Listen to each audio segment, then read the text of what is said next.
Hey, Bookluster fam! Welcome back to the channel, where we dive deep into books that light up your mind and soul. Today, we're unpacking Dopamine Detox, a short guide to remove distractions and get your brain to do hard things by Thibaut Meurisse. If you've ever felt like your phone is glued to your hand, your to-do list is mocking you, or you just can't focus on what really matters, this book and this summary is for you. Why should you care? We live in a world that's a dopamine circus, social media pings, Netflix binges, and that irresistible urge to check your email one more time. It's like our brains are on a sugar high, chasing quick hits of pleasure, leaving us too jittery to tackle the big stuff, like writing that novel, starting a business, or even just sitting still for 5 minutes. Meurisse promises a way out, a detox to reset your brain, reclaim your focus, and get back to doing hard, meaningful things. Who's this for? Anyone who procrastinates, yep, that's most of us, feels restless, or struggles to get excited about their goals. Whether you're a student drowning in distractions, a professional juggling a million tabs, or just someone who wants to feel in control again, this book's got your back. Stick with me for this 30-minute deep dive. We're breaking down every chapter, sprinkling in examples, quotes, and my own reflections, plus how you can apply this to your life starting today. Let's detox that dopamine and shine brighter together. Chapter 1. Who is this book for? Meurisse kicks things off by painting a picture we all know too well. You've got a big goal, like studying for an exam or launching a side hustle. But instead, you're scrolling Instagram, grabbing a snack, or reorganizing your sock drawer. Sound familiar? He asks, do you keep procrastinating? Do you feel restless and unable to focus?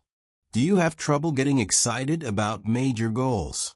If you're nodding, this book's your wake-up call. Deep dive. This chapter is like a mirror. Meurisse isn't just listing symptoms. He's showing us how overstimulation hijacks our lives. Dopamine, that sneaky neurotransmitter, keeps us hooked on instant gratification, making hard tasks feel like climbing Everest in flip-flops. He's talking to the overstimulated soul, the one who's addicted to the ping of a notification or the thrill of a new YouTube video. Example. Think about your last productive day. Maybe you planned to write a report, but 20 minutes in, you're watching cat videos. That's dopamine at work, luring you away with tiny rewards. I've been there, planning to edit a video for this channel, only to end up down a rabbit hole of movie trailers. Quote, dopamine gives us the desire to take action, to earn the exciting reward that's waiting for us. It is the force that makes us act. This hit me hard. It's not about pleasure itself, but the anticipation of it. Reflection. I realized how much I crave that quick hit, likes on a post, a new email, even the buzz of my phone. It's like I'm a puppet, and dopamine's pulling the strings. Meurisse made me see I'm not lazy. I'm just overstimulated. Application in life. Start by noticing your triggers. Next time you procrastinate, ask, what am I chasing? Is it a text? A snack? Write it down for a day. You'll see your dopamine traps. For me, it's Twitter. I've started leaving my phone in another room when I edit videos. Try it. Pick one distraction and banish it for an hour. Feel the difference. Chapter 2. Dopamine and the role it plays. Now, Meurisse gets sciencey, but don't worry, it's digestible. Dopamine isn't the happy chemical we think it is. It's more like a motivator, pushing us to chase rewards. Problem is, today's world floods us with cheap dopamine hits. Think TikTok dances or candy bars, leaving us too wired to focus on long-term wins. Deep dive. This chapter's a revelation. Meurisse explains how dopamine evolved to help us hunt food or seek mates, but now it's hijacked by endless scrolling and sugar rushes. It's not about feeling good. It's about wanting more. Over time, we build tolerance, needing bigger hits to feel anything, like addicts chasing a high. Example: ever notice how one episode of a show turns into a binge? That's dopamine saying, one more, it'll be great. Last week, I started a quick Netflix break and lost 3 hours. Meanwhile, my script for this video sat untouched. Quote: remember, dopamine is not a pleasure chemical. It is a neurotransmitter that is activated when you anticipate a potential pleasure. This reframed everything. My restlessness isn't boredom, it's craving. Reflection: I felt called out here. My phone's a dopamine slot machine. Every swipe's a pull, hoping for a jackpot of likes or news. It's exhausting, yet I keep playing. Meurisse woke me up to how this cycle steals my focus. Application in life: track your dopamine hits for a day, social media, snacks, whatever. Then swap one for a slow reward activity, like reading or walking without your phone. I tried a 20-minute walk, no tech, and felt calmer, sharper. Test it. Replace one quick fix with something deliberate. How does your brain feel after? Chapter 3: The Problem. Here's where it gets real. Overstimulation is the enemy. Meurisse says constant dopamine spikes make hard tasks, like studying or working out, feel unbearable. We're so used to instant rewards that anything requiring effort seems pointless. Deep dive. This chapter's a gut punch. Meurisse lays out how our brains are wired for short-term wins, but modern life amplifies it. Social media notifications? Dopamine bait. Junk food? Dopamine candy. The result? We procrastinate, chasing the next hit instead of building something lasting. He warns that this overstimulation fogs our long-term thinking, crucial for success. Example: imagine you're writing an essay. You hit a tough spot, and suddenly, checking your phone feels urgent. That's me editing. 5 minutes in, I'm on X, refreshing for reactions to my last post. Meurisse nails it. Overstimulation makes focus a Herculean task. Quote: dopamine and constant stimulation can impair your ability to think long-term. This one's a keeper. It's why I've got half-finished projects everywhere. Reflection: I saw myself in this mess, always busy, never progressing. My channel's growth stalled because I'd rather tweak thumbnails than plan content. Meurisse showed me I'm not failing. I'm just drowning in stimulation. Application in life: cut one overstimulation source for 24 hours. Say, no social media after 8 p.m. I did this and slept better, woke up clearer. Try it. Pick a trigger and pause it. Notice how your mind settles. What could you start with that extra clarity? Chapter 4: The Benefits of a Detox. Meurisse flips the script. A dopamine detox isn't punishment, it's freedom. By cutting overstimulation, you reset your brain, making hard tasks appealing again. Benefits? Sharper focus, more motivation, and a taste for real satisfaction over cheap thrills. Deep dive. This chapter's the light at the tunnel's end. Meurisse promises that a detox, even 48 hours, lowers your dopamine baseline, so everyday joys, a good book, a deep chat, feel rewarding again. It's like rebooting a laggy computer. You'll procrastinate less, think clearer, and actually enjoy the grind. Example: post-detox, Meurisse says a walk can feel as good as a YouTube binge. I tested this, skipped screens for a day, and journaled instead. It was slow, but I felt accomplished, not drained. Compare that to my usual scroll fest, empty calories for the brain.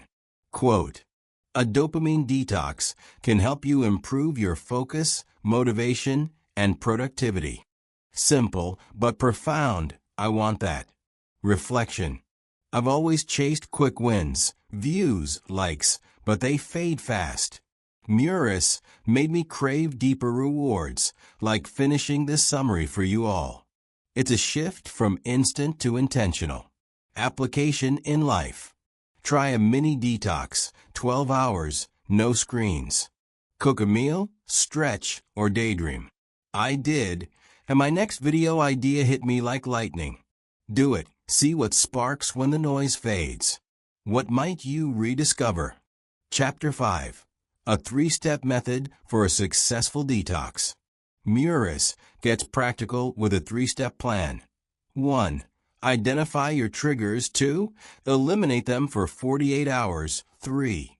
Replace them with mindful activities. It's simple, actionable, and customizable. Deep dive. This is the how-to manual. Step 1. List what overstimulates you: phones, sugar, gossip. Step 2. Go cold turkey for 48 hours. No excuses. Step 3. Fill the void with here and now activities, meditation, walking, that boost serotonin, not dopamine. Meurisse stresses preparation. Plan your detox day. Tell friends. Hide your phone. It's a reset button for your brain. Example. My triggers? X coffee YouTube. I detoxed, locked my phone in a drawer, swapped coffee for tea, and walked instead of watched. Day 1 was brutal, restless, antsy. But by day 2, I wrote 2,000 words for this script. It works. Quote, practical exercises to eliminate distractions and boost your focus. This sums up the chapter. Hands-on, no fluff. Reflection. I underestimated how hooked I was. Without my phone, I felt lost, then liberated.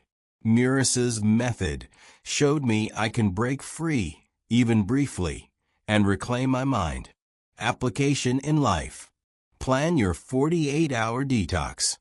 List 3 triggers. Mine were social media, caffeine, snacks. Ditch them and pick 3 replacements: yoga, reading, water.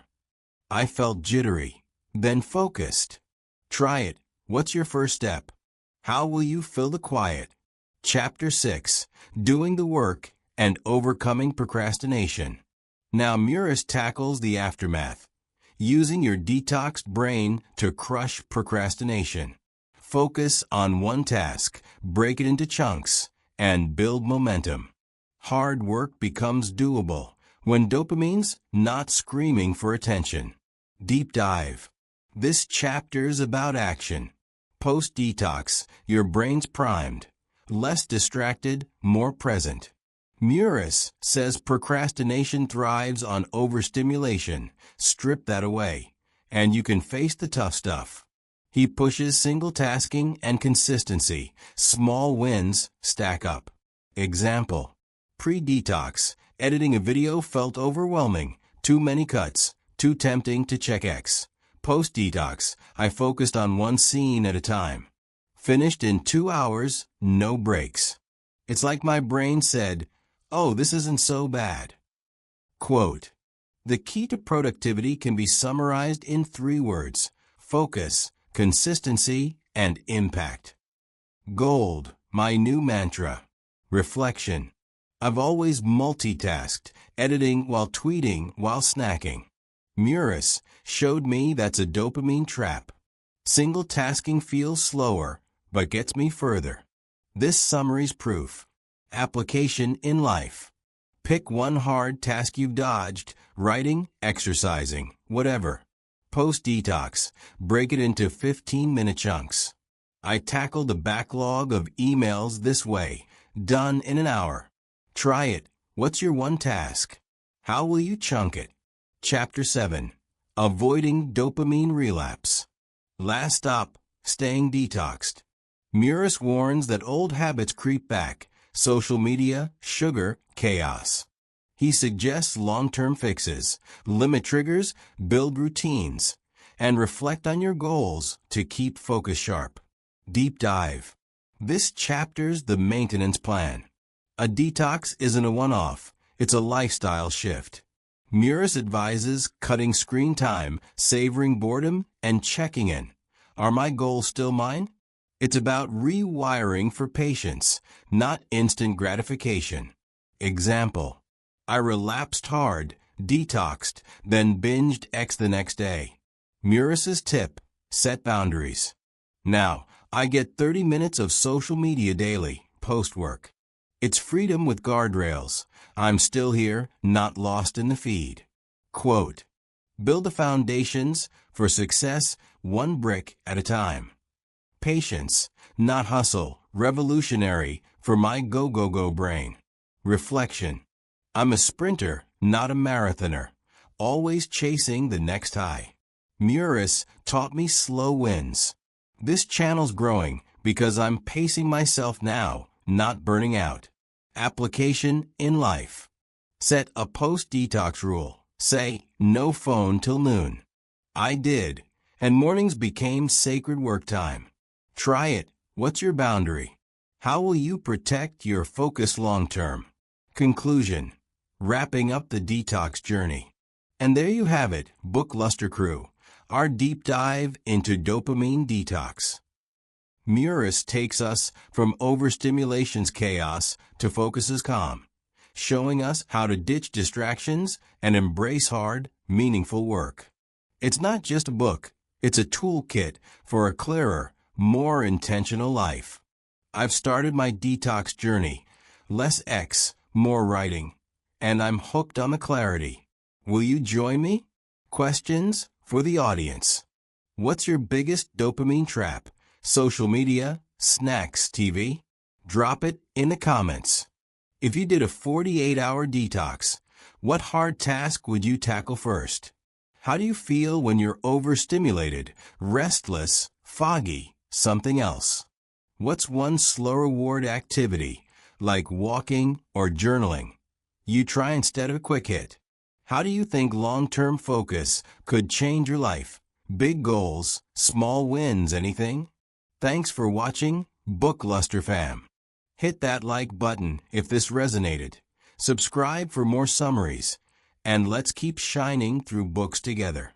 See you in the next one.